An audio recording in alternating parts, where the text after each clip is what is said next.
Hey, I'm Drex, and this is a recap from my class on Antibrids for double staff. Now, Antibrids, the basic idea is that you have a hybrid going on where one of your staves is doing anti-spin and the other one is basically doing a common reel.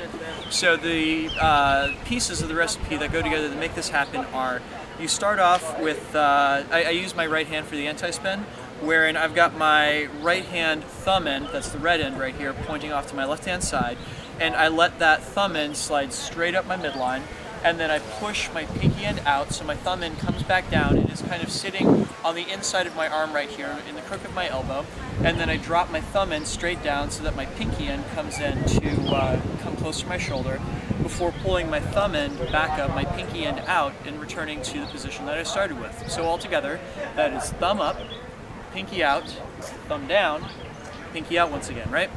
The other hand is just doing a standard hip reel, wherein I'm keeping my hand about as close to the side of my body as I can, imagining that I would almost reach out and kind of touch the very bottom of my left hand rib cage with my left thumb, and I just turn the staff around so that I'm completing a single circle with the thumb end in front of my body and a single circle with my pinky end on the back side of my body. From there, the basic anti-brid goes like this.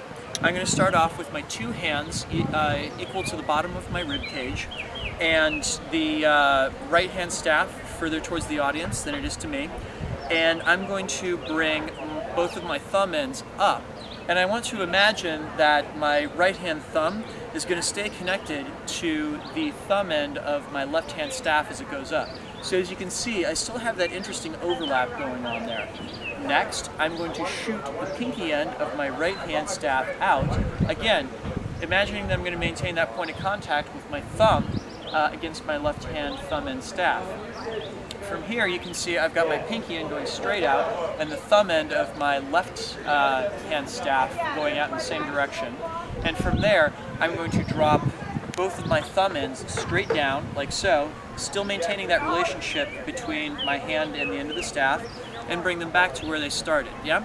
So one way that you can kind of imagine this happening is that the left hand staff is kind of staying in a little slot that's really close to the left arm, and the right hand staff is staying in a slot that is really close to the right arm. So as I go up and out and down and back, my right hand staff and my left hand staff are always in their specific slots, and in that way they don't run into each other, right?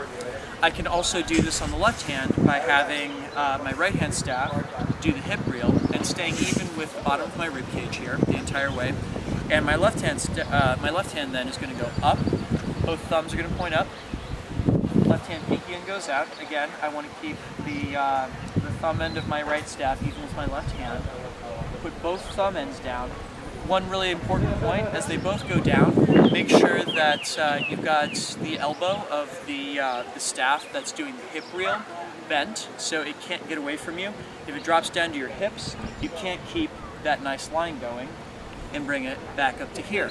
Once you can do it with both hands, you can do right hand anti-spin, and then left hand anti-spin, right hand anti-spin, left hand anti-spin.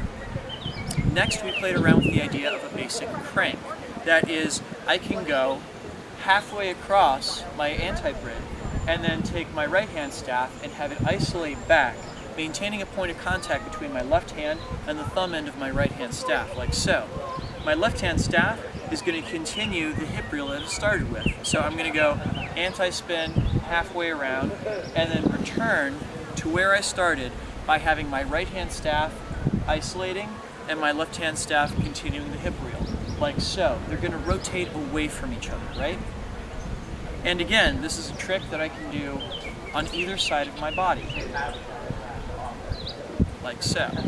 Left, right, left, right, left, like so. And that was what we covered in class today.